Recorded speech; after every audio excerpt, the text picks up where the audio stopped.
Pag-usapan po natin at talakayin ko itong mukhang dumadami po ang kalaban at galawan sa mundo laban kay President Donald Trump ng Amerika. Ito po kaya ko gustong talakayin kasi kahit saan lugar sa buong mundo may Pilipino. Lalo na ho dyan sa Europe, especially yung Greenland na controversial ngayon. Kasi ang lumalabas po mga kaibigan, seryoso si President Donald Trump na i-take over, bilihin o kuhanin, sakupin ang Greenland dyan po sa Europe. At isa po sa mga lugar na mahigpit na pinaglalaban ng NATO at ng mga European Union. Hindi sila papayag na makuha ng Amerika ang Greenland. Ganun pa man, unang banta at mukhang gagawin ni President Donald Trump, tataasan ng 10 to 25% ang taripa ng lahat ng mga bansa sa Europe. Pag sila'y pinigilan, hinarangan dito sa kanilang planong kanilang makuha ang Greenland. Alam nyo, meron tayong mga kababayan na nagtatrabaho doon, mga Pilipino doon, hindi man gaano karamihan. Yan po yung isang bansa dyan sa Europe na mas matagal ang panahon ng sobrang malamig may snow. Kung di ako nagkakamali, naabot yata ng 6 to 7 months. Ang snow dyan, mas matindi ang malamig. Masyadong mataas na yung lugar.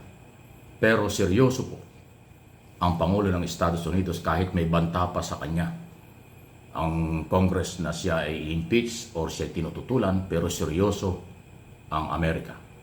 Ang sinasabi po ni President Donald Trump, for security reason, sa darating na panahon ng Estados Unidos, ang Greenland, kaya gusto niya makuha.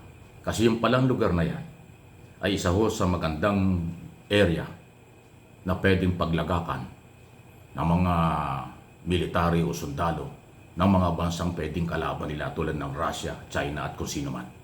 Ayaw po yun ng Amerika. Gusto ng Amerika laging advance sila sa mga posisyon at bansa sa buong mundo for security reason. Di ba? Yan po style ng Amerika sa matagal ng panahon. Nakita nyo yung Hawaii, yung Guam, matagal na nasa kanila. Nung araw naman, ang Guam hindi. Pero yan talaga, ang layunin ng Amerika ay palawakin ang mga lugar sa mundo na kontrolado nila.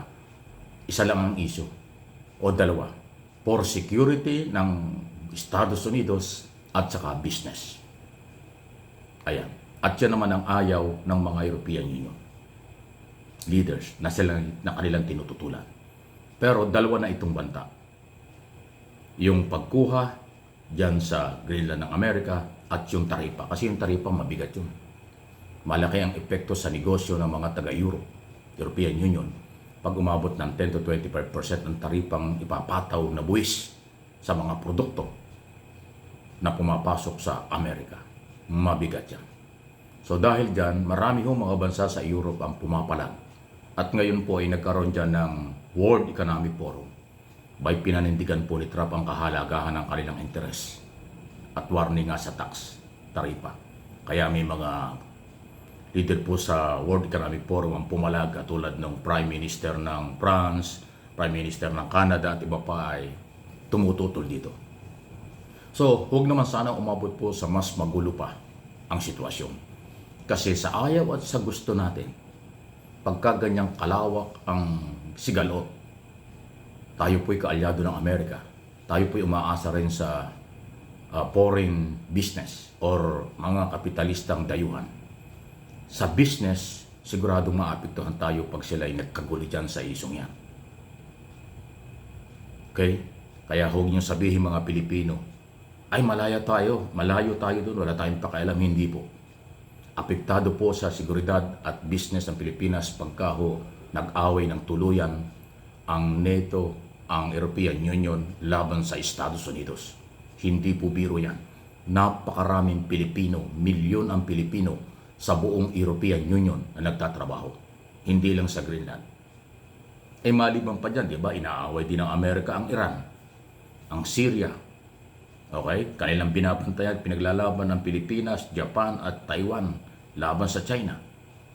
Pinaglalaban din ng Amerika ang Ukraine laban sa Russia. So talagang pulis ng buong mundo ang Estados Unidos, kaya hindi natin masisi. At yung talumpati po ni Donald Trump doon sa World Economic Forum na ang Estados Unidos ay nagsasubsidy o nagbibigay ng tulong sa lahat ng mga bansa sa mundo.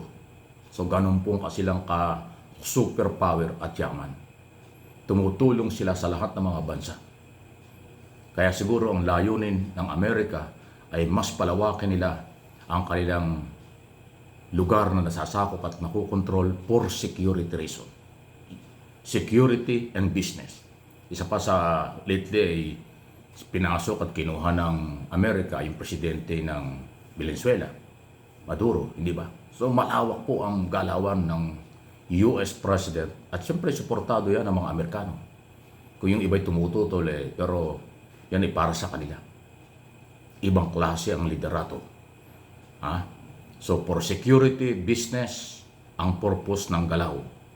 At may establish ni President Donald Trump ang pagiging superpower na nag-iisang bansa sa mundo, ang Amerika. At yan po masusubukan dito sa pagpalag ng European Union at ng NATO. Na mga kaibigan, akalain mo sabi ni Trump willing siyang kumalas sa NATO kung kinakailangan. Kung ang European Union na member ng NATO ay kukontra dito sa kanyang layunin na makontrol ang Greenland. Ganon po ang katindi. Alam naman natin ang NATO ay membro yan ng napakarami mga bansang may mga impluensya, mayaman. Superpower po ang NATO sa kututuusin.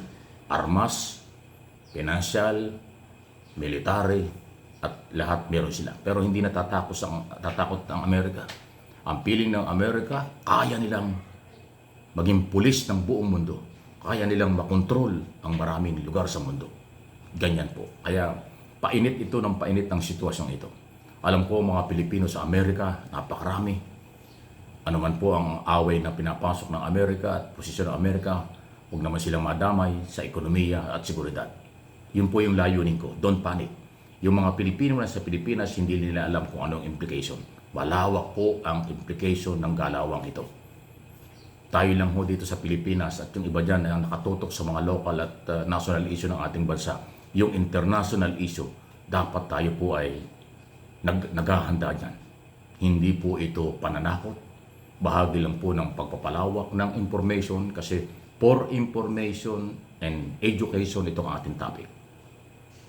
Hindi po maganda ang magiging resulta itong painit na issue laban sa European Union at ng Estados Unidos at iba pang mga bansa.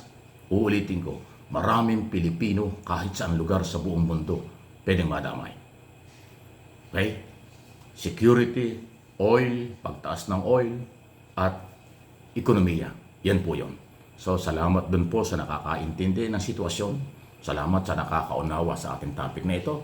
Doon naman sa hindi at baka arrogante pa ang dating, di aralin ninyo. For education ito. Please like and share.